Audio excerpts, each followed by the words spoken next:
నాటికేళ్ళకి స్వాగతం. దుష్టులను శిక్షించడానికి, మంచి వాళ్ళని రక్షించడానికి శ్రీ మహావిష్ణు 21 అవతారాలు ఎత్తుతాడు. అందులో 10 అవతారాలు ప్రసిద్ధమైనవి. వాటినే దశావతారాలు అంటారు. దశావతారాల్లో 5వది వామన అవతారం, అంటే పొట్టి బ్రాహ్మణ అవతారం. శ్రీ మహావిష్ణు వామన అవతారం ఎందుకు ఎత్తవలసి వచ్చిందో నేను నీకు చెప్పబోతున్నా. కశ్యప ప్రజాపతికి తిథి, అదితి అని 2 భార్యలు ఉంటారు. తిథికి పుట్టిన వాళ్ళు రాక్షసులు, అదితికి పుట్టిన వాళ్ళు దేవతలు. దేవతలకి రాక్షసులకి పడదు, ఎప్పుడు గొడవ పడుతూనే ఉంటారు. రాక్షసులు ఎప్పుడు దేవలోకాన్ని ఆక్రమించుకోవాలి అని చూస్తూ ఉంటారు. దేవతలకి రాజు ఇంద్రుడు,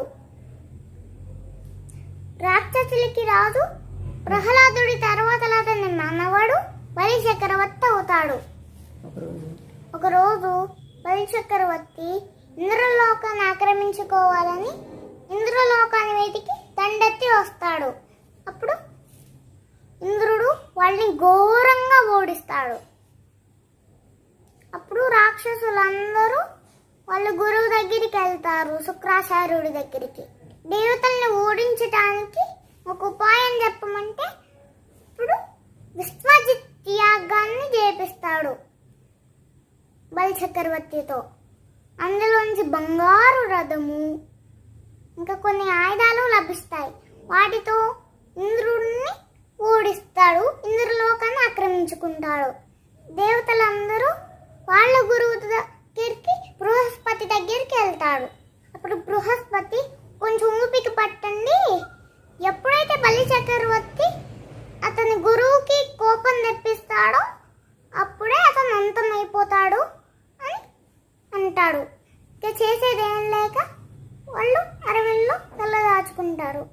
ఇంద్రుడు భార్య శచీదేవి అడవిలోకి వెళ్ళిపోతాడు. తెలిసిన దేవతల తల్లి అతిథి కశ్యప ప్రజాపతి దగ్గరికి వెళ్ళి ఏం చేయాలి అని అడుగుతుంది.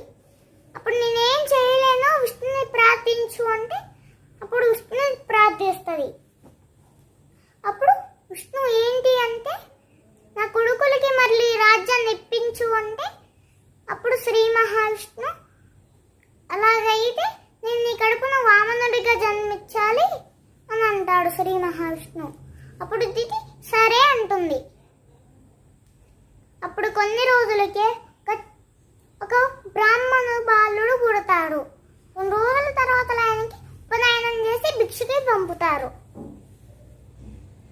అప్పుడు భిక్ష కోసం ఆ వామనుడు బలి చక్రవర్తి దగ్గరికి వెళ్తాడు. అప్పుడు బలి చక్రవర్తి ఒక యాగం చేస్తూ ఉంటాడు. ఇప్పుడు ఆ వామనుడిని చూసి మీకేం కావాలి అని అడిగితే నాకేమొద్దు, నాకు 3 అడుగుల నేల చాలు అంటే సరే అని అంటాడు బలి చక్రవర్తి.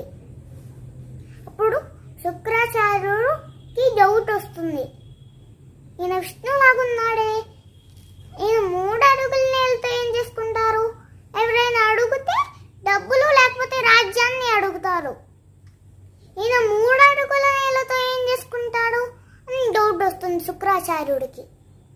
అప్పుడు బలి ఇతను విష్ణులాగున్నాడు, ఇచ్చిన మాట వెనక్కి తీసుకో అంటే నేను తీసుకోను, నేను ప్రహ్లాదుడి మనవణ్ణి అని నేను ఇచ్చిన మాట వెనక్కి తీసుకోను అని ఇచ్చేస్తాడు. అప్పుడు శుక్రాచార్యుడికి బలి చక్రవర్తి మీద కోపం వస్తుంది. అప్పుడు కమండలంలో నీళ్లు వదులుతూ ఉండగా శుక్రాచార్యుడు ఒక పురుగు రూపంలో వచ్చి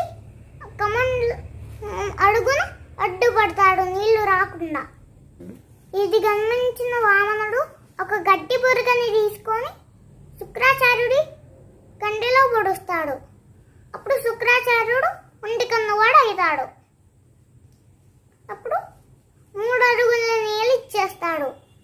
ఇదిగో తీసుకుని 3 అడుగుల నేలంటే ఆ బ్రాహ్మణుడు పెరిగి పెరిగి పెరిగి పెరిగి ఆకాశం అంత పెద్దగా అవుతాడు. అప్పుడు ఒక అడుగుతో భూమిని కొలుస్తారు. ఒక అడుగుతో ఆకాశాన్ని కొలుస్తాడు. ఇంకో అడుగు ఎక్కడ పెట్టాలి బలి అంటే అప్పుడు ఇంకేం మిగిలిలేదు కాబట్టి మీ మూడో అడుగుని నా తల మీద పెట్టండి అంటే అప్పుడు వామనుడు తన మూడో అడుగుని బలి చక్రవర్తి తల మీద పెడతాడు. పెట్టి నీ ధర్మానికి మెచ్చా నేను అందుకనే నువ్వు కొన్ని రోజులు ఈ పాతాళ లోకాన్ని పరిపాలించి మళ్ళీ నా దగ్గరికి వస్తామని చెప్పి వెళ్ళిపోతాడు. అలా అతిథికి ఇచ్చిన మాట ప్రకారం శ్రీ మహావిష్ణు ఇంద్రుడు రాజ్యాన్ని ఇంద్రుడికి ఇచ్చేస్తాడు. ఈ వామన అవతారంలో శ్రీ మహావిష్ణు ఇంద్రుడికి తమ్ముడుగా పుడతాడు కాబట్టి అన్ని ఉపేంద్రుడు అని పిలుస్తారు. Bye. Hope you like the video and subscribe my channel.